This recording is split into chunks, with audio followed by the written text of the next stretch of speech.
Roh Nabi masih ingat. Orang yang mimpi cinta Nabi, banyak selawat kepada Nabi, banyak ngaji tentang Nabi, betul-betul merindukan Nabi, nanti satu saat rohnya akan tembus ke alam arwah. Ya akhi, jangan bohongi umat, nggak boleh begitu, nggak boleh.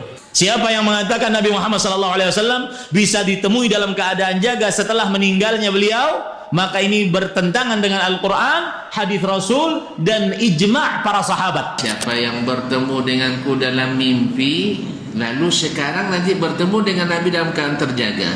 Tidak ada tafsir di kalangan seperti ini kecuali di kalangan sufi. Bismillahirrahmanirrahim. Man ra'ani fil manam fasayarani yaqzatan. Hadis sahih. Siapa yang bermimpi bertemu aku akan melihat aku dalam keadaan jaga. Maka kalau benar antum dulu pernah mimpi ketemu Nabi, pasti sebelum wafat akan melihat Nabi dalam keadaan nyata. Namun gak usah cerita ke banyak orang, cerita kepada orang yang mengerti. Siapa yang ngomong gini? Nabi sendiri. Mimpi aja kita gak boleh cerita kecuali kepada orang yang arif, orang yang mengerti, orang yang alim, atau orang yang mampu mentahbir mimpi. Kalau enggak, gak usah. Imam Bukhari pernah ketemu Nabi dalam mimpi enggak? Pernah. Dikipas-kipas, ada lalat mendekat ke Nabi, dikipas-kipas. Lalu ada orang melihat Imam Bukhari sedang jalan, tapi telapak kakinya itu menjejaki jejaknya bekas Rasulullah di depan. Maka ini disebut ru'yalahu, diimpiin orang bertemu Nabi. Walhasil Imam Bukhari itu ternyata menjadi penjaga hadis Nabi. Kenapa? Ada lalat datang, dia ditakbir. Itu artinya kalau ada hadis palsu yang membuangnya Imam Bukhari bisa ditakbir. Atas dasar itu Imam Bukhari naruh satu bab, kitab Takbirur Ru'ya, bab Takbir Ru'ya dalam Sahih Bukhari. Jadi Takbir Ru'ya itu penting. Ilmu itu masih ada hari ini. Masih ada hari ini. Beberapa ustadz kita punya. Cuma antum nggak punya aja karena suka mimpi basah. Ya, mimpi basah nggak disebut mimpi ru'ya, disebut ihtilam. Ihtilam tidak masuk ru'ya salihah. Kenapa kok bisa? Itu benar-benar Nabi. Padahal kita nggak pernah ngomong-ngomong sama Nabi, nggak pernah ketemu Nabi. Kenapa? Karena orang kalau mimpi ketemu Nabi, dia bukan di alam misal, tapi dia tembus ke alam roh. Dalam hadis dikatakan, siapa yang tidur dalam keadaan suci, rohnya masuk ke alam malakut. Alam malakut itu alam roh dan alam para malaikat. Roh Nabi masih ingat. Orang yang mimpi cinta Nabi, banyak selawat kepada Nabi, banyak ngaji tentang Nabi, betul-betul merindukan Nabi, nanti satu saat rohnya akan tembus ke alam arwah. Disitulah bertemu Nabi dalam keadaan mimpi. Suatu saat jika rohnya sudah kuat, dia akan melihat Nabi dalam keadaan jaga. Namun gak usah ceritakan kecuali kepada orang yang sudah mengerti. Ya, mungkin Ustaz Yusuf Mansur itu terlalu girang, akhirnya dia cerita. Tapi saya percaya Orang-orang yang bertemu dengan Rasul dalam keadaan jaga, apalagi pura-pura saat kajian. Ya akhi, jangan bohongi umat, nggak boleh begitu, nggak boleh. Siapa yang mengatakan Nabi Muhammad SAW bisa ditemui dalam keadaan jaga setelah meninggalnya beliau, maka ini bertentangan dengan Al-Quran, hadis Rasul, dan ijma' para sahabat. Abu Bakar As-Siddiq radhiyallahu anhu, manusia terbaik setelah para rasul, para nabi. Ketika wafatnya Rasul SAW, beliau mengatakan, "Man kana ya'budu Muhammadan fa innahu qad mat." Yang beribadah kepada Nabi Muhammad SAW, maka beliau sudah mati.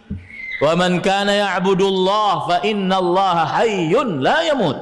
Siapa yang beribadah kepada Allah, maka sesungguhnya Allah maha hidup, tidak pernah mati. Makanya kalau seandainya ada yang ngaku sekarang bertemu dengan Rasulullah SAW, berarti sahabat Rasul nih, new sahabat nih. Secara singkat, pertama hadis tambahan bahwa siapa yang tambahan akan melihatku di waktu bangun, itu umumnya perawi tidak meriwayatkannya, sehingga dianggap ziyadah munkarah, yaitu tambahan yang tidak sahih. Itu jawaban pendeknya sih. Kemudian anggaplah tambahan itu sahih. Maka para ulama ahlus sunnah, siapa ahlus sunnah itu? Sahabat dan yang mengikuti mereka secara amaliyah, bukan teori. Teori nanti banyak orang menisbatkan diri, ini tarekat ini nisbatnya ke Abu Bakar Siddiq, ini ke Ali bin Abi Thalib, itu banyak, itu klaim. Tapi artinya secara praktis. Maka para ulama menafsirkan makna itu dengan beberapa tafsiran yang logis dan realistis. Satu, itu hadis berlaku di zaman Nabi masih hidup.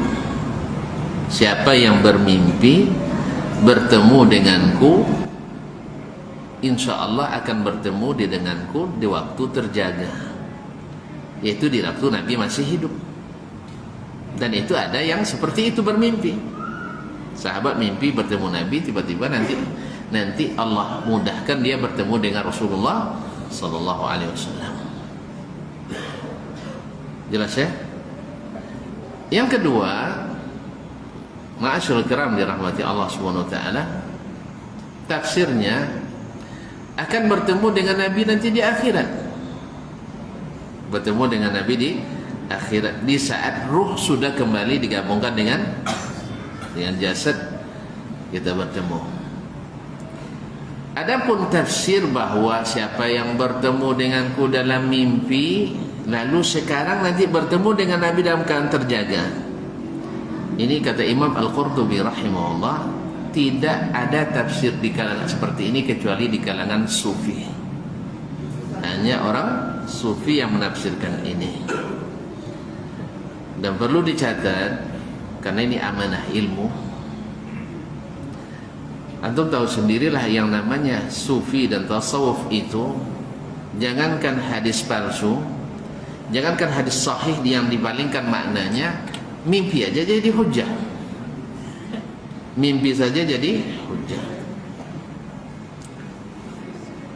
Maka tidak ditemukan tafsir itu kecuali di kalangan sufi. Yang kedua, mohon maaf diberi maaf bahwasanya termasuk kalangan yang terhitung paling banyak, termasuk ya nominator pemalsu hadis paling banyak, diantaranya adalah al-mutasawwifah, ahli sufi.